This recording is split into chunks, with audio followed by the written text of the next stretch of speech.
Praise the Lord. BCE biblical Christian education channel కు మిమ్మల్ని అందరినీ కూడా ప్రేమపూర్వకంగా ఆహ్వానిస్తున్నాను. ప్రియులారా, ఈ ఛానల్ ద్వారా మనము బైబిల్ సర్వే అనే సబ్జెక్ట్ ని నేర్చుకుంటూ ఉన్నాం. ఈ బైబిల్ సర్వే అనే సబ్జెక్ట్ ద్వారా మనము ఇంతవరకు మొదటి 5 పుస్తకాలు, పరిశుద్ధ గ్రంథంలో దైవజనుడైన మోషే రాసిన మొదటి 5 పుస్తకాలు మనము ధ్యానించి ఉన్నాం. అదే ధర్మశాస్త్ర గ్రంథాలని, పెంటటుక్ అని, వాటి గురించి మనము ధ్యానించడం జరిగింది. ఇప్పుడు పాత నిబంధనలోని 2వ భాగము చారిత్రక పుస్తకాలు లేక చరిత్రకు సంబంధించిన పుస్తకాలను మనము ధ్యానించబోతున్నాం. ఈ చరిత్రకు సంబంధించిన పుస్తకాలు పాత నిబంధన గ్రంథంలో 12 ఉన్నాయి. అందులో మొదటిది యెహోషువ గ్రంథము. ఈ రోజున మనము యెహోషువ గ్రంథాన్ని మనము ధ్యానించబోతున్నాం, నేర్చుకోబోతున్నాం. చూద్దాం. యెహోషువ అనే పేరు, ఈ పేరు చాలా ప్రాముఖ్యమైన పేరు.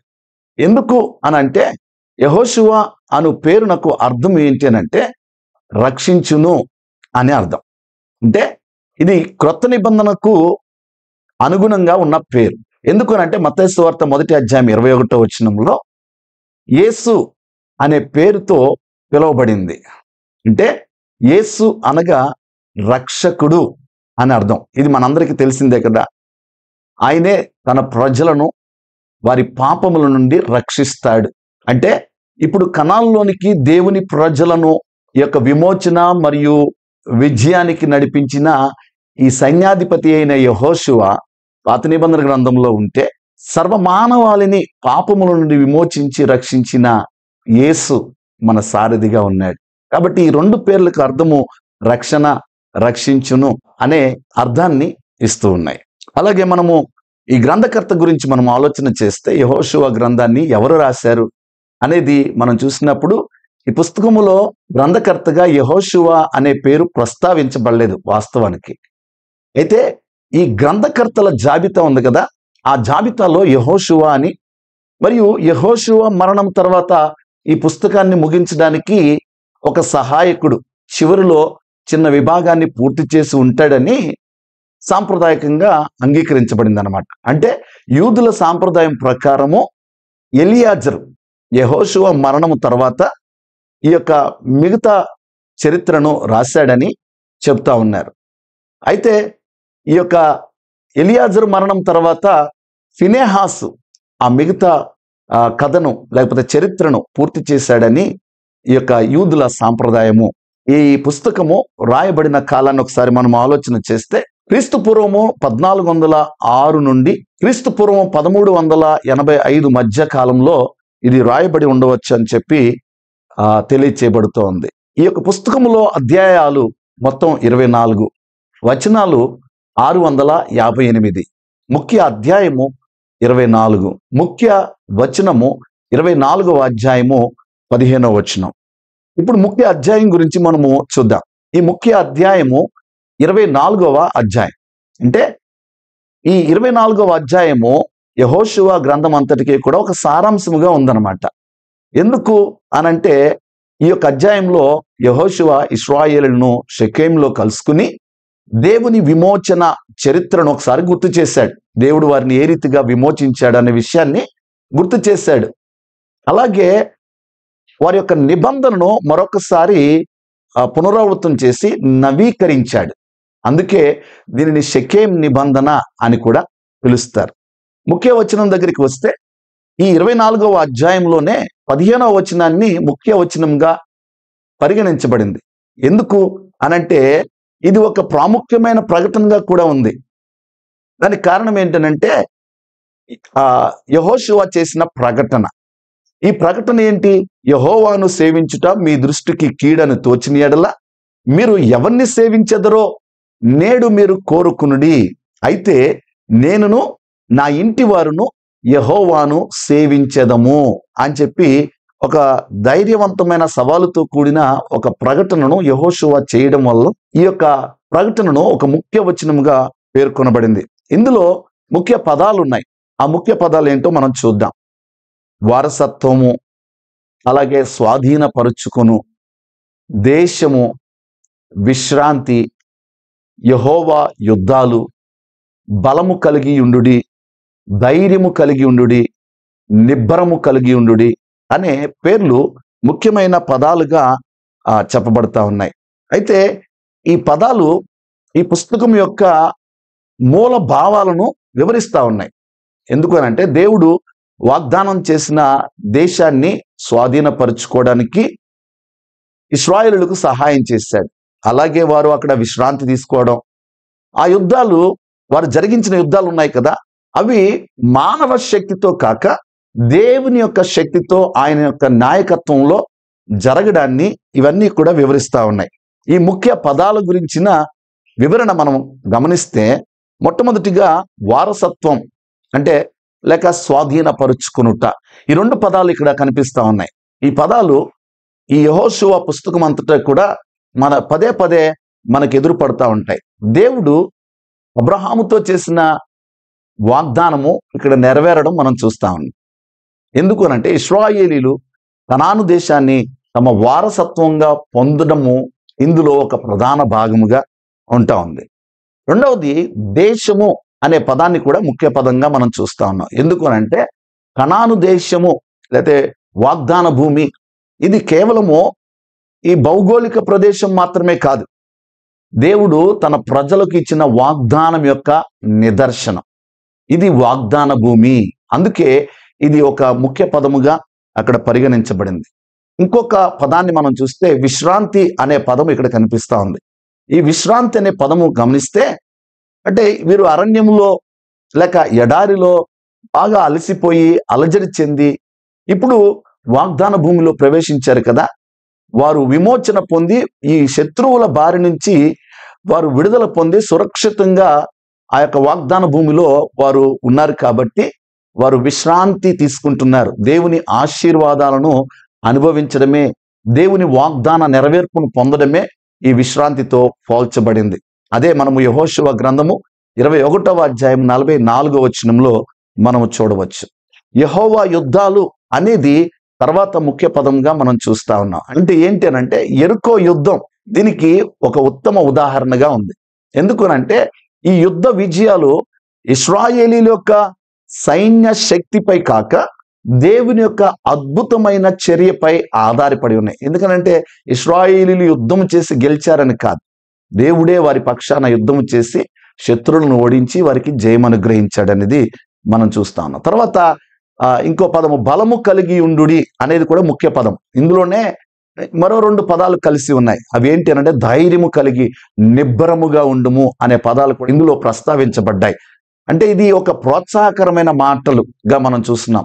అంటే దేవుడు యెహోషువని పరిచర్యకు పిలిచిన తర్వాత అంటే మోషే నాయకత్వం తర్వాత యెహోషువకు నాయకత్వం ఇవ్వబడినప్పుడు తన యొక్క పరిచర్యలో ముందుగా ఈ మాటల చేత దేవుడు అతనిని బలపరిచినట్టుగా మనము చూస్తా ఉన్నాం. అందుకనే విశ్వాసంతో ముందుకు సాగడానికి ఈ పదాలు ఎంతో ముఖ్యమైన సందేశముగా ఉంటా ఉన్నాయి. ఇప్పుడు మనము ఈ పుస్తకం యొక్క ఉద్దేశం, the purpose of this book ఏంటో మనం చూద్దాం. ఈ పుస్తకం యొక్క ఉద్దేశం ఏంటి అనంటే యెహోషువ గ్రంథము వాగ్దాన దేశంని స్వాధీనపరుచుకున్న వారి సంతతికి అనగా వారి పితరులు ఆ దేశంలో ఎలా స్థిరపడ్డారనే విషయాలను గూర్చి ఒక చారిత్రక వృత్తాంతముగా వ్రాయబడింది.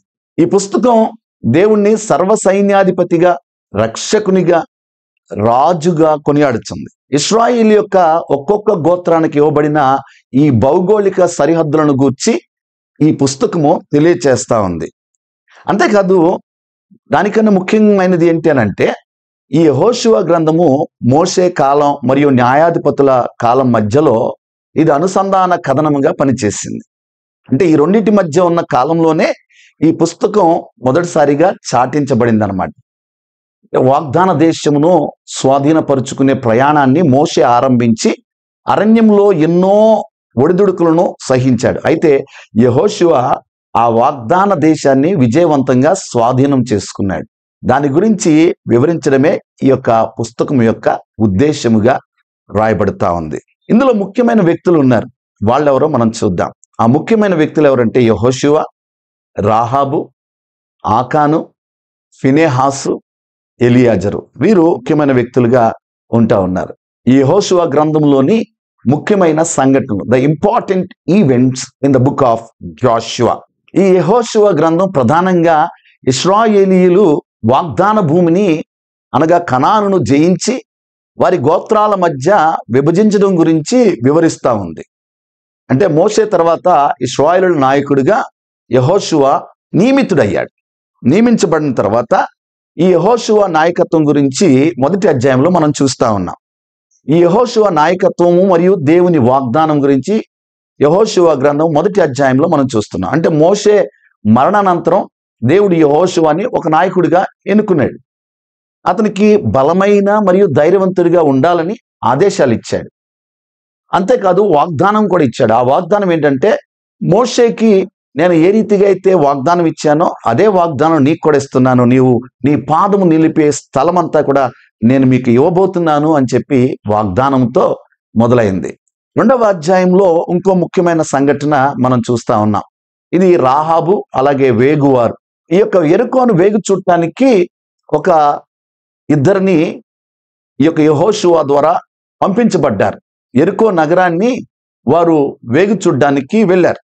అయితే ఆ నగరంలో ఒక వేశ్య అయిన రాహాబు వీరిని దాచి రక్షించింది.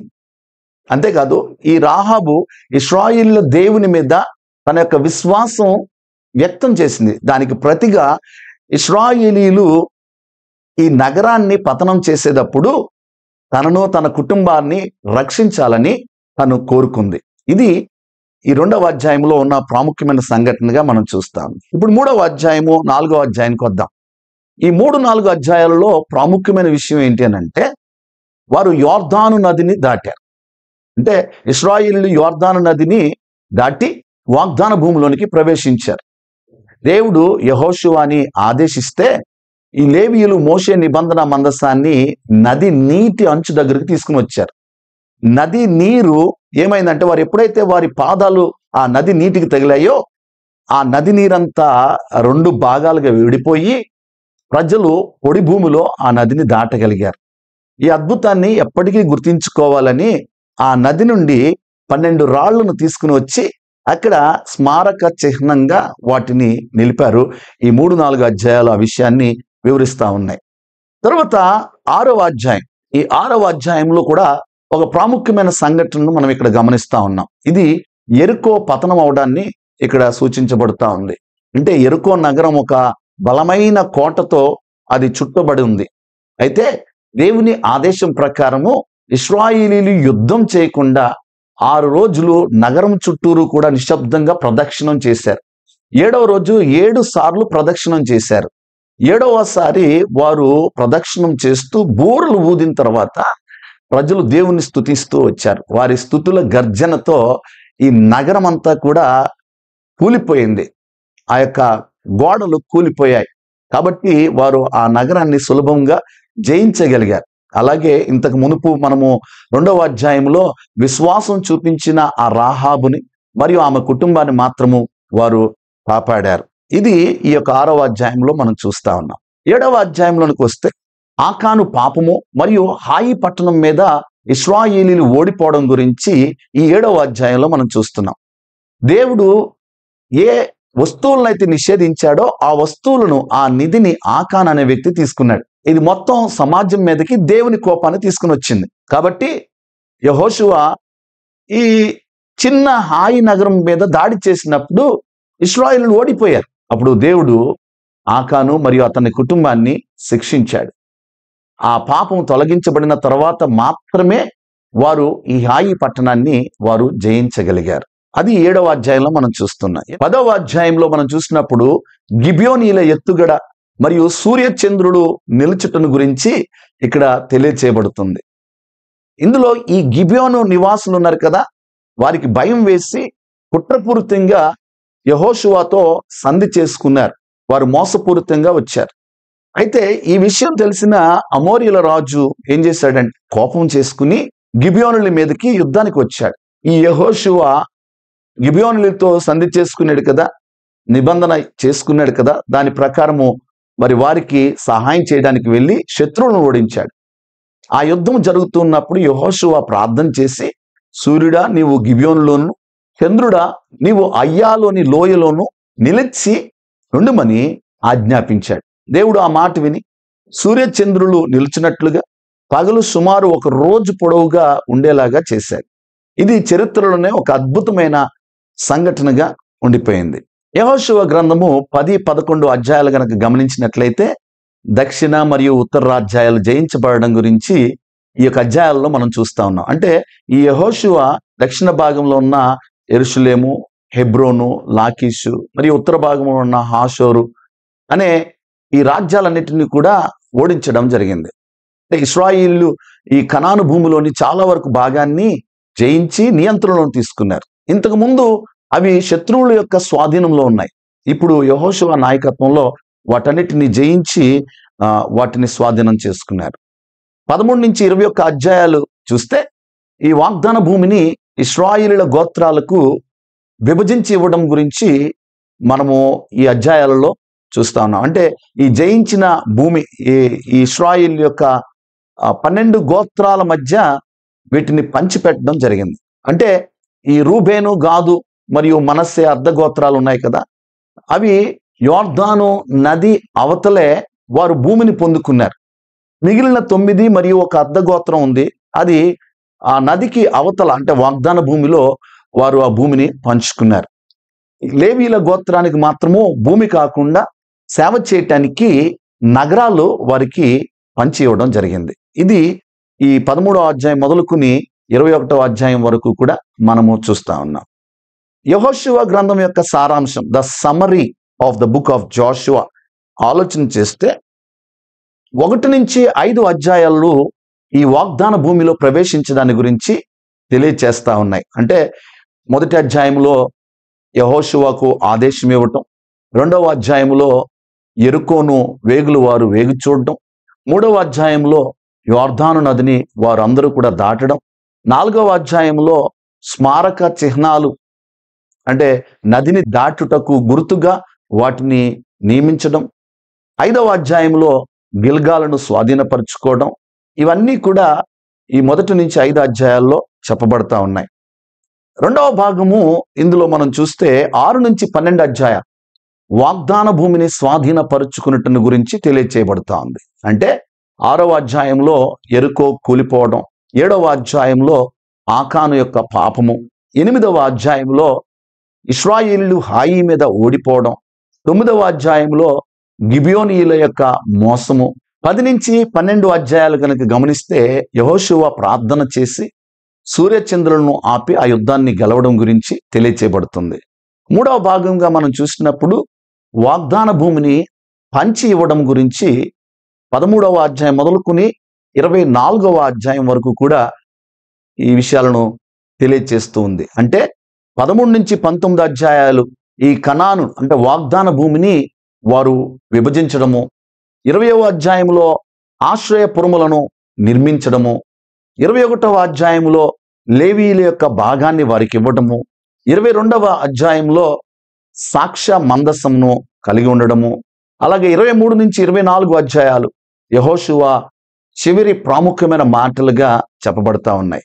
ఈ యెహోషువ గ్రంథాన్ని గనుక మనము గమనించినప్పుడు మన యొక్క ఆధ్యాత్మిక జీవితానికి ప్రాముఖ్యమైన సందేశాలను ఈ యొక్క యెహోషువ గ్రంథం ద్వారా మనము తెలుసుకోగలుగుతున్నాం. ప్రియులారా, యెహోషువ గ్రంథం ద్వారా మీరందరూ కూడా ఆశీర్వదించబడ్డారని నేను నమ్ముచు ఉన్నాను.